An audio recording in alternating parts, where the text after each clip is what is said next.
Hi friends, welcome back to our study classes. So in this video, we are going to talk about the best strategy for upcoming KVS PGT Commerce examination. तो हमने इसका syllabus वैसे आपके साथ discuss कर लिया था, इसका पैटर्न वगैरह भी डिस्कस कर लिया था। तो आज हम फोकस करेंगे कि किस तरीके से आने वाले डेज के अंदर हमें इसकी प्रिपरेशन करनी चाहिए, क्या अप्रोच, क्या स्ट्रेटेजी हमारा रहना चाहिए।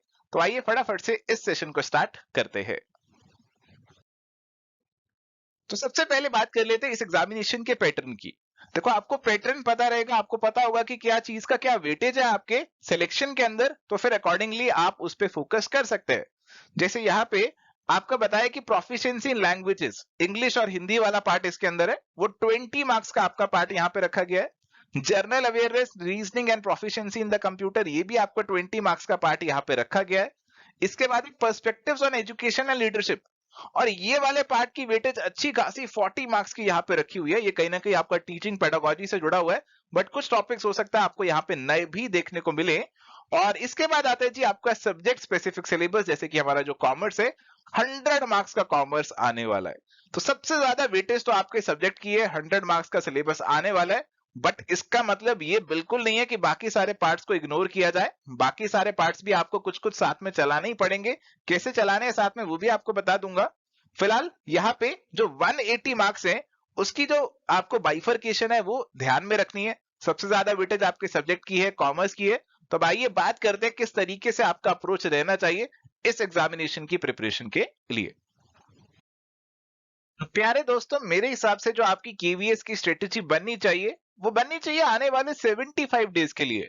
तो अभी एग्जामिनेशन का डेट तो हमें मालूम नहीं है, बट आई थिंक 75 डेज एक एम्पल टाइम है, ना कम है ना ज्यादा है, जिसमें आप इस एग्जामिनेशन की प्रिपरेशन कर सकते हो, अच्छे से आप इसके लिए प्रिपेयर कर सकते हो।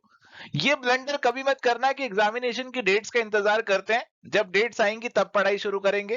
क्योंकि ऐसे एग्जाम्स में कई बार डेट बिल्कुल लास्ट मोमेंट पे पता चलती है और तब ज्यादा समय नहीं मिलता है तैयारी के लिए। और ऐसे एग्जाम्स आप जानते हैं हर साल तो नहीं आते, ये 3 4 5 साल में एक बार आने वाले एग्जामिनेशन है। तो इसके लिए आपको बहुत सीरियस तरीके से अभी से प्रिपरेशन स्टार्ट कर देनी चाहिए। और इसकी जो आपकी 75 डेज की जो प्रिपरेशन टाइमलाइन रहनी चाहिए, उसके अंदर आपको जो 60 डेज डिवोट करना है, that should be dedicated towards preparation and practice. इसमें आपको बहुत सी प्रिपरेशन करनी है और आपको साथ साथ प्रैक्टिस भी करनी है। और लास्ट के 15 डेज जो है, that should be solely practice and practice. सिर्फ आपको ज्यादा से ज्यादा मॉक टेस्ट ही यहाँ पे लगाने चाहिए। तो यहाँ पे एक एक करके बात करते हैं कि हर फेज में क्या आपकी अप्रोच रहनी चाहिए। तो सबसे पहले मैं बात करता हूं जी हमारे पहले फेज की, 60 डेज वाला जो फेज है। देखो, इसके अंदर सबसे जरूरी चीज क्या है? सबसे जरूरी चीज है कि आप अपना सिलेबस जो है ना वो अपने पास रखें। आपका जो सिलेबस है, इसमें कई बदलाव हैं, कई चेंजेस हैं। बाकी पीजीटी के एग्जाम से थोड़ा सा अलग भी बनाया गया है इस सिलेबस को। तो आपको अपना सिलेबस हमेशा अपने पास रखना है, ताकि आप ये देख सकें कि जो टॉपिक आप पढ़ रहे हैं वो आपके सिलेबस से कैसे लिंक्ड है, कैसे जुड़े हुए हैं। स्पेशली अगर आप कोई कोचिंग ना ज्वाइन करके सेल्फ स्टडी यहाँ पे कर रहे हैं, कोशिश कीजिए कि आपके जो वीकर पार्ट है, वीकर एरियाज है, जो ऐसी चीजें जो आपने कभी नहीं पढ़ी है, उससे प्रिपरेशन को स्टार्ट करें। क्योंकि वो चीजें आप अभी पढ़ लेंगे, अभी आप उन पे फोकस कर पाएंगे, बट एक बार नोटिफिकेशन का एग्जाम की डेट आ गई और बहुत सारी चीजें हो जाएंगी, तो उसके बाद आपके ऊपर प्रेशर जो है वो बढ़ता चला जाएगा। तो एडमिट कार्ड आ जाने के समय, डेट आ जाने के समय, उस टाइम के लिए अपने वीकर पार्ट्स को, जो चीजें आपको नहीं आती हैं, उसके लिए मत छोड़िए। उन चीजों को कोशिश कीजिए कि पहले ही पढ़ ले, अभी ही पढ़ ले, उन पे आप अपना फोकस रखिए। तो कोई मैं ऐसा नहीं आपको कह रहा कि आप अकाउंट से स्टार्ट करो, मैं कोई ऐसा नहीं कह रहा आप बिजनेस स्टडी से स्टार्ट करो। आपकी मर्जी है, जिससे आपको स्टार्ट करना है आप उससे स्टार्ट कर सकते हैं। बट जिससे भी आप स्टार्ट करें, उसमें अपने वीकर पार्ट्स को पहले कवर अप करने की कोशिश करें। ऐसी चीजों को पहले कवर अप करने की कोशिश करें जो कि आपने पहले नहीं पढ़ी है, या फिर आपको अच्छे से नहीं आती है, या फिर आप वो चीजें भूल चुके हैं। इसके बाद आपको करने हैं कुछ नोट्स बनाने हैं, आपको कुछ नोटिंग भी करनी है। देखो, जब भी हम पढ़ाई कर रहे होते हैं ना, वो पढ़ाई वाली फीलिंग आती ही तभी है जब हम कॉपी किताब लेके उसमें कुछ नोट डाउन कर रहे हो। हमारे घर वाले, परिवार वालों को भी तभी लगता है कुछ पढ़ाई कर रहा है, अदरवाइज उनको लगता है फोन पे मूवी देख रहा है। पढ़ाई तो का ही कर रहा होगा ये। तो आपको कुछ ना कुछ नोटिंग तो करनी है, but avoid the temptation of noting down each and everything. हो सकता है आपके ऊपर ये टेम्पटेशन आए, आपको लगे अरे यार, ये एग्जामिनेशन के लिए मेरे को 100% करना है, तो हर चीज मैं नोट डाउन कर लेता हूं, अपने पास हर चीज नोट डाउन कर लेती हूँ। उससे टाइम बहुत ज्यादा वेस्ट होगा, ऐसा मत करना। हाँ, हर टॉपिक के बाद आपको कुछ चीजें नोट डाउन करनी है। जब भी आप कोई लेक्चर पढ़ते हैं, जब भी आप कोई लेसन कर रहे हैं, तो कुछ समय के बाद एक पॉज आपको लेना चाहिए और सोचना चाहिए कि टॉपिक में आपने क्या क्या पढ़ा, और उसमें जो की पॉइंट्स है, जो की फैक्ट्स है, उनको नोट डाउन कर लेना चाहिए। पूरा का पूरा टॉपिक नोट डाउन करने का कोई फायदा नहीं है, कोई जरूरत आपको नहीं है। अभी आप कोई छोटे बच्चे नहीं है जो 11 12 के अंदर पढ़ रहा हो, आप एक बहुत बड़े बच्चे हो चुके हैं। 11 12 B com, M com, B ed, इतना कुछ आपने कर लिया है, तो हर चीज नोट डाउन नहीं करनी आपको। सारी चीजें तो नहीं, पर काफी चीजें आती हैं, तो कुछ कुछ चीजें, कुछ कुछ फैक्ट्स आप नोट डाउन कर सकते हैं।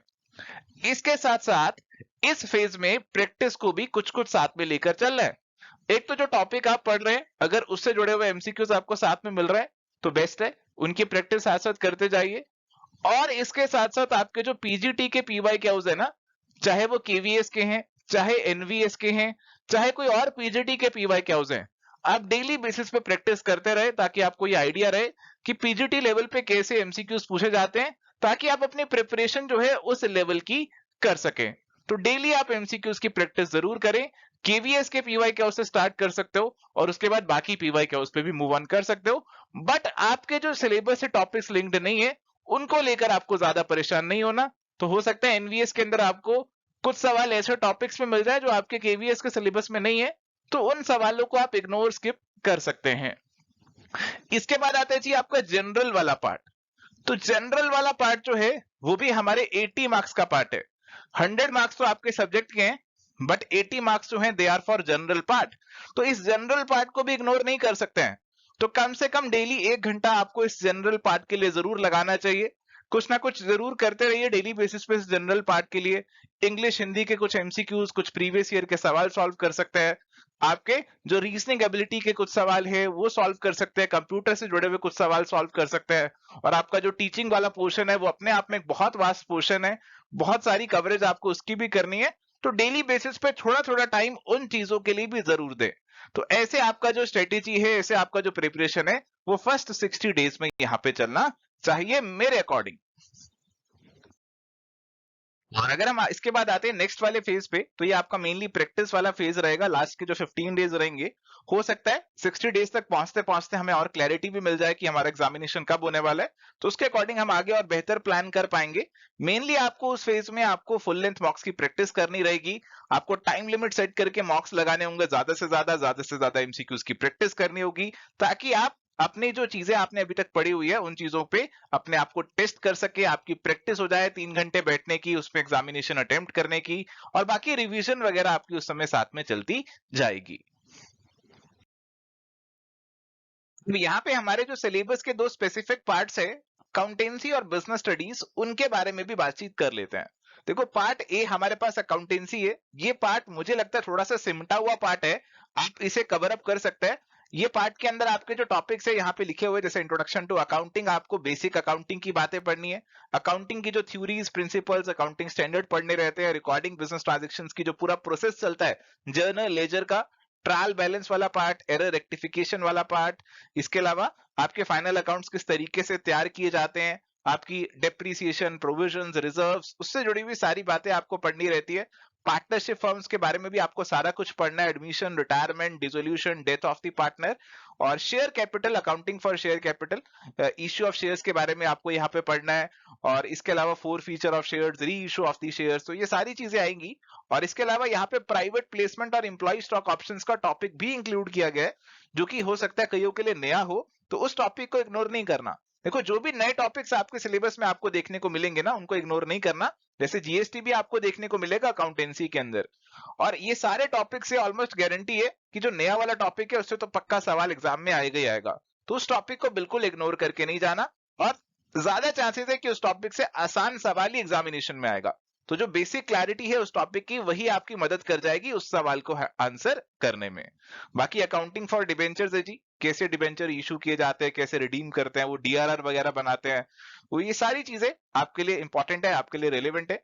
Financial statements of a company की बात करें तो उसके अंदर आपका जो शेड्यूल 3 वाला पार्ट है उसका जो फॉर्मेट है वो आपको मालूम होना चाहिए, किस तरीके से बनाया जाता है, वर्टिकल फॉर्मेट फॉलो होता है, उसके अंदर किस ऑर्डर में हेडिंग्स चलती हैं, किस हेडिंग के अंदर क्या क्या सब हेडिंग्स आती हैं, ये चीजें आपको मालूम होनी चाहिए। और फाइनेंशियल स्टेटमेंट के एनालिसिस वाला पार्ट भी इसी के अंदर आ जाता है, जिसमें आपको हॉरिजॉन्टल एनालिसिस, वर्टिकल एनालिसिस, ये सब चीजें, और आपकी रेशियो एनालिसिस तो बिल्कुल डिटेल में सिलेबस में मेंशन ऑलरेडी करी गई है, तो सारी रेशियोज आपको करके जानी होंगी। और कैश फ्लो स्टेटमेंट वाला पार्ट भी अलग से मेंशन किया गया, तो वो भी आपको करके जाना है। तो मैं मानता हूं एक सिमटा हुआ सिलेबस है, आप आसानी से कवर कर सकते हैं। क्लास 11 12th है और वो भी पूरा नहीं है, काफी सारे टॉपिक्स इसके अंदर इंक्लूड नहीं किए गए हैं, और मुझे लगता है कि इसकी प्रिपरेशन आप थोड़ा सा सिलेबस से ज्यादा ही कर सकते हैं। जैसे आपके कुछ टॉपिक्स आपको हो सकता है स्पेसिफिकली मेंशन ना दिखे सिलेबस के अंदर, बट फिर भी आपको कुछ कुछ टॉपिक जो आपके मेन टॉपिक से जुड़े हुए हैं वो भी कर लेना चाहिए। जैसे एक बिल ऑफ एक्सचेंज का टॉपिक है, सिलेबस में नहीं लिखा हुआ, बट कहीं ना कहीं अकाउंटिंग का एक इंपॉर्टेंट पार्ट है, तो आपको वो टॉपिक भी कर लेना चाहिए। तो यहाँ पे आप अच्छी खासी कवरेज कर सकते हैं, और इसमें आपको कुछ न्यूमेरिकल्स भी सॉल्व करने होंगे, कुछ प्रैक्टिकल प्रॉब्लम्स भी करने होंगे, और ये सवाल जो है ना न्यूमेरिकल्स आपको खुद से सॉल्व करने हैं। अक्सर कई लोग क्या करते हैं, देख लेते हैं कि कैसे सॉल्व किया हुआ, खुद से सॉल्व नहीं करते। तो जब तक आप खुद से सॉल्व नहीं करेंगे ना, तब तक आप इनके अंदर एक एक्सपर्ट नहीं बन पाएंगे। एग्जामिनेशन में आप कहीं ना कहीं फंस जाएंगे और दिक्कत आएगी ही आएगी। तो खुद से सॉल्व करना है, जितने भी न्यूमेरिकल्स आएंगे, चाहे वो गुडविल निकालने वाली बात हो, चाहे आपका कैश फ्लो से जुड़ा कोई न्यूमेरिकल हो, चाहे कोई रेशो का न्यूमेरिकल हो, तो खुद से आपको सॉल्व करने की आदत बनानी है। और जब आप पढ़ाई करेंगे तो आपके सामने हो सकता है काफी सारे फॉर्मूलाज आपको देखने को मिले, काफी सारी चीजें आपको याद करनी पड़े, जैसे कि अकाउंटिंग स्टैंडर्ड्स वगैरह। तो वो सब चीजों को आपको अलग से नोट डाउन कर लेना है, ताकि आप उसे बार बार रिवाइज करते रहे और वो चीजें आपके दिमाग में सेट हो जाए। और एमसीक्यूज की प्रैक्टिस तो करनी है डेली बेसिस पे, आपको ऑलरेडी बताया हुआ है कि एमसीक्यूज लगाने हैं, तो यहाँ पे भी आपको एमसीक्यूज तो लगाने ही लगाने हैं। बात है जी हमारे पार्ट बी की तरफ, जो कि है बिजनेस स्टडीज वाला पार्ट। अब देखो हमारा जो सिलेबस है ना, उसमें स्पेसिफिकली मेंशन्ड है कि आपकी जो 11th और 12th है आपको उस पे फोकस करना है, और 11th और 12th के जो टॉपिक्स पे फोकस करना है, वो टॉपिक्स आपको डेप्थ में पढ़ना है, टॉपिक आपको डीप में कवर अप करके जाने हैं। अब जो बिजनेस स्टडीज का सिलेबस है ना, उसमें बहुत घपला है। घपला कैसे है कि इसमें बहुत सारी चीजें डाल रखी हैं जो कि हो सकता है 11 12 पे आपने ना पढ़ी हो। तो ऐसी सारी चीजें जो आपकी यहाँ पे डाली हुई है, तो उसमें कहीं ना कहीं आपको एक दायरा बनाना पड़ेगा कि कितनी डेप्थ में उन चीजों को पढ़ना है। जैसे लेट्स सपोज आपके सिलेबस में टॉपिक लिखा हुआ है मार्केटिंग, तो मार्केटिंग का मतलब ये नहीं है कि आप बाजार जाए, फिलिप कॉटलर की किताब लाएं और पूरी की पूरी मार्केटिंग पढ़ना शुरू कर दें। तो ऐसा अगर आप करेंगे तो मार्केटिंग में ही आपके 30 दिन निकल जाएंगे। तो ऐसा नहीं करना, आपको कोशिश करना है, ये बड़ा वाला यूनिट है, इसको पार्ट्स में ब्रेक करना चाहते हैं, पार्ट्स में ब्रेक कर सकते हैं। जैसे इसके पार्ट्स बन सकते हैं, एक फाइनेंशियल मैनेजमेंट वाला पार्ट बन सकता है, एक मार्केटिंग वाला पार्ट बन सकता है, एक ऑर्गेनाइजेशन बिहेवियर वाला पार्ट बन सकता है, एक कोर बिजनेस स्टडीज वाला पार्ट बन सकता है। तो पार्ट्स में ब्रेक करके पढ़ सकते हैं। तो आपको यहाँ पे इसके अंदर एक दायरा सेट करना बहुत जरूरी है। इसके अंदर जो टॉपिक्स है ब्रॉडली जो कवर अप करने हैं, वो आपको एवोल्यूशन और फंडामेंटल्स ऑफ द बिजनेस, जो आपके बिजनेस के बेसिक्स रहते हैं, बिजनेस क्या है, प्रोफेशन, ट्रेड, एम्प्लॉयमेंट, ये सारी चीजें, बिजनेस ऑर्गेनाइजेशन की अलग अलग जो फॉर्म्स होती हैं, सोल प्रोप्राइटर, एचयूए, फर्म, कंपनी, ये सारी चीजें, private, public and global enterprises के बारे में, बिजनेस की जो से जुड़ी हुई जो सर्विसेज रहती है, ये सारी चीजें, इमर्जिंग मोड्स ऑफ बिजनेस, इसमें आपको ई बिजनेस कवर अप करके जाना है, बिजनेस एथिक्स और सोशल रिस्पॉन्सिबिलिटी, जो सीएसआर का कंसेप्ट होता है, वो आपको कवर अप करके जाना है। बिजनेस फाइनेंस के जो सोर्सेज होते हैं, डेट है, इक्विटी है, बहुत से सोर्सेज है, वो पढ़ के जाने हैं। स्मॉल बिजनेस और एंटरप्राइजेस, इसमें आपको एमएसएमईज वगैरह के बारे में पढ़ना है। इंटरनल ट्रेड और इंटरनेशनल ट्रेड, तो इंटरनल ट्रेड में आपको जो इंटरनल ट्रेड में इंटरमीडिएरीज वगैरह रहते हैं, होलसेलर, रिटेलर, वो पढ़ने हैं। और इंटरनेशनल ट्रेड के अंदर आपको जो इंटरनेशनल ट्रेड के अलग अलग मोड्स रहते हैं, क्या प्रोसीजर फॉलो होता है एक्सपोर्ट इंपोर्ट करने में, वो सारी चीजें पढ़नी है। मैनेजमेंट का नेचर और सिग्निफिकेंस पढ़ना है, मैनेजमेंट से जुड़े हुए जो आपके फ्योल और टेलर, ऐसे जो मेन ऑथर्स है, थ्योरिस्ट है, जिन्होंने बहुत सारी थ्योरीज दी हैं, उनके बारे में आपको पढ़ना है। मैनेजमेंट के प्रिंसिपल्स हैं आपके, वो पढ़ के जाने हैं। बिजनेस एनवायरनमेंट वाला पार्ट, उसकी डिफरेंट डायमेंशंस के बारे में आपको पढ़ना है, political, economic, social, demographic. Planning, organising, staffing, directing, controlling, इसके बारे में पढ़ना है। और ये अपने आप में बहुत वास्ट है। प्लानिंग एक अकेला पोर्शन है आपके सिलेबस में जो मेंशन्ड है, मेरे पास जगह कम थी तो मैंने इन पांचों को इकट्ठे लिख दिया। ऑर्गेनाइजिंग, स्टाफिंग, स्टाफिंग के अंदर बहुत सी चीजें आ जाती है। स्टाफिंग के अंदर भी आपका एचआर वाला पोर्शन काफी आ जाता है। इसमें आपका जैसे ट्रेनिंग डेवलपमेंट वाला पोर्शन है, रिक्रूटमेंट वाला पोर्शन है, सिलेक्शन वाला पोर्शन है, सारी चीजें आती हैं। ऐसी डायरेक्टिंग के अंदर भी आपका लीडरशिप, मोटिवेशन, ये सब पोर्शन भी आ जाता है, जो कि अपने आप में काफी वास्ट हो सकता है। इसके बाद कंट्रोलिंग भी आपको यहाँ पे पढ़ के जाना है।